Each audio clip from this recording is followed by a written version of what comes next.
حضرت یوسف بن حسن رحمۃ اللہ تعالی علیہ فرماتے ہیں کہ میں حضرت سیدنا ذوالنون مصری رحمۃ اللہ تعالی علیہ کے ساتھ ایک دریا کے کنارے موجود تھا۔ ایک بچھو دوڑتا ہوا دریا کے کنارے آیا۔ حالانکہ بچھو یہ وہ جانور ہے کہ جو پانی میں تیرنا نہیں جانتا۔ اب یہ دریا کے کنارے آیا تو دریا کے اندر سے ایک مینڈک نکلا۔ اس مینڈک نے اس بچھو کو اپنے اوپر سوار کرا اور دریا میں داخل ہو گیا۔ جب حضرت ذوالنون مصری رحمۃ اللہ تعالی علیہ نے یہ ماجرا دیکھا نا تو ارشاد فرمایا کہ حسن ضرور کوئی عجیب واقعہ رونما ہونے والا ہے، لہذا اس واقعے کو دیکھنے کے لیے آپ رحمۃ اللہ تعالی علیہ دریا کے اس پار پہنچے کہ دیکھیں ماجرا کیا ہے۔ چنانچہ آپ دونوں وہاں پہنچے تو اتنے میں مینڈک اس بچھو کو اپنے اوپر سوار کر کے اس کنارے پر پہنچ گیا تھا۔ اس کنارے پر پہنچ کر بچھو مینڈک کے اوپر سے اتر گیا اور تیزی کے ساتھ ایک طرف جانے لگا۔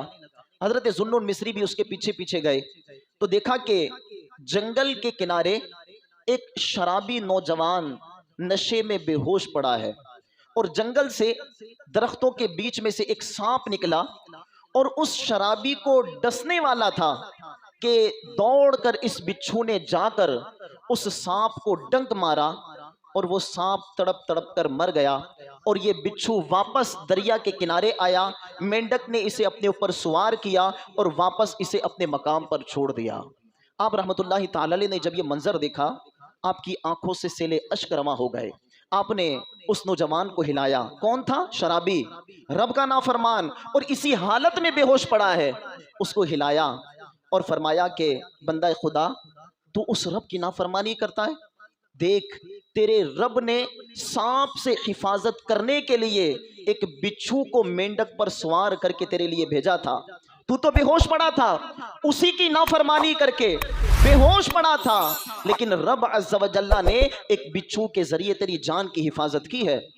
اس بندے نے جب اس سانپ کو مرا ہوا دیکھا، اپنے حال پر غور کیا، زاروں کی طرح رونے لگا، چیخنے لگا اور کہنے لگا کہ جو رب عز و جل اپنے گناہ گاروں کے ساتھ یہ معاملہ کرتا ہے تو وہ نیکوکاروں کے ساتھ کیسا فضل و کرم کرتا ہوگا، لہذا میں آج کے بعد اپنے رب کی نافرمانی نہیں کروں گا۔ یہ ہے ہمارا رب، ہم گناہ کرتے ہیں وہ بلاؤں سے ہماری حفاظت فرماتا رہتا ہے۔ کتنی ناگہانی آفات آتے آتے ٹل جاتی ہیں، ہمیں نہیں پتا ہوتا ہم کون ہیں۔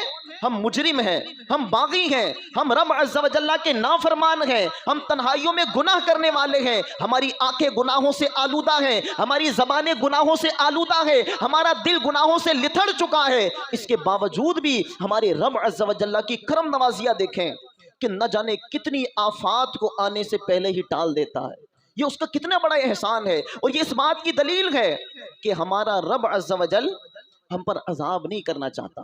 کیا کرے گا؟ ما یفعل اللہ بعذابکم، اللہ تم پر عذاب نازل کر کے کیا کرے گا؟ وہ تو تم پر اپنی رحمت نازل کرنا چاہتا ہے، بس تم رحمت حاصل کرنے والے تو بنو۔